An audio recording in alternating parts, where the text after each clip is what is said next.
Good morning, everybody. It is Sunday. I decided that I was going to come out and tend my tomatoes. I've already been out here working for a few minutes. Tomatoes are fairly simple.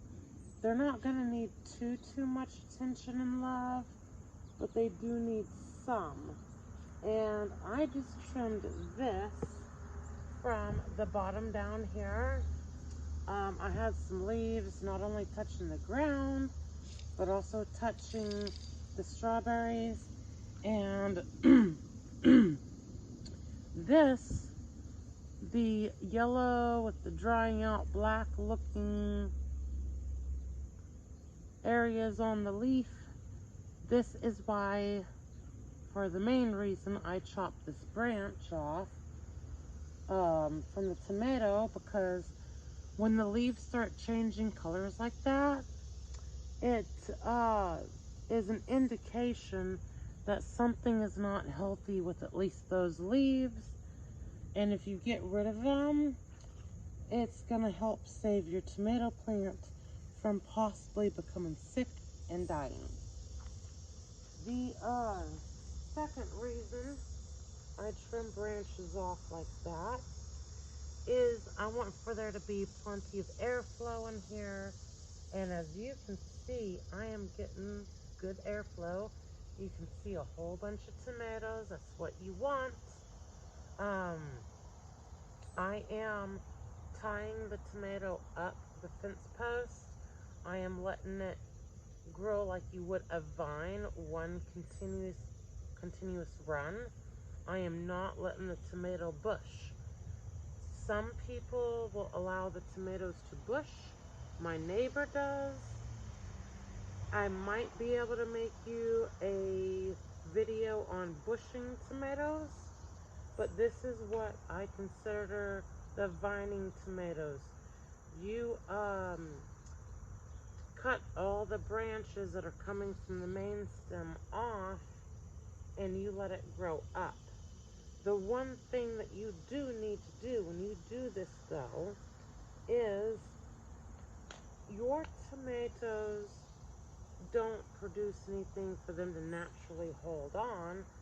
So you are going to need to take some string, some yarn, some whatever. If you're using a fence post, I would strongly suggest at least an 8-inch long piece of string.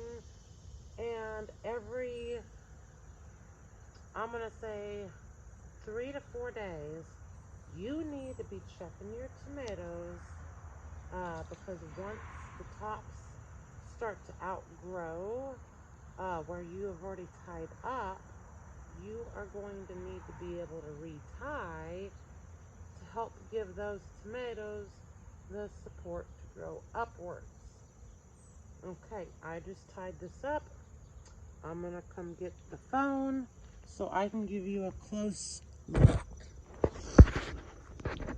Okay, here we are going for our close look at the tomato. You can see a string with lots of tomatoes, lots of airspace at the bottom, and lots of airspace and tomatoes as we go up. And I am just going to kind of zigzag the video in and out so that you can see all of the tomatoes, all of the space, all of the ties. Okay, and there we are at the top. And when I talk about your tomato branching off from the main stem, up here at the top, you will see we have this stem. We have this stem, and then here is the main. And right here is the new shoot coming up for the main. And then right here, we have new flowers coming up to produce tomatoes. I am going to peek here right quick at my other tomatoes to see if I have any that are ready. Okay. I am going to show you a little bit here of what it will look like when you have a split coming off the main branch. if you look right here, if I can get my hand out of the way, right there, you see that little guy right there on the Y. He or she, whatever you would like to call, is going to do a branch off of the main stem. To prevent that, all we want to do is come in here, grab him, pull him out. And sometimes it is not so easy to get them when they are that small. Sometimes you need to let them go for a few more days so that you can either be sure or you can actually physically grab them. Because if you look at this one here, I have this one that does look like it's trying to branch off, but this looks like my main. I am going to give this another couple of days because I'm going to be upset if I pull this off and it's actually my main. It is August. The tomatoes are starting to become ripe.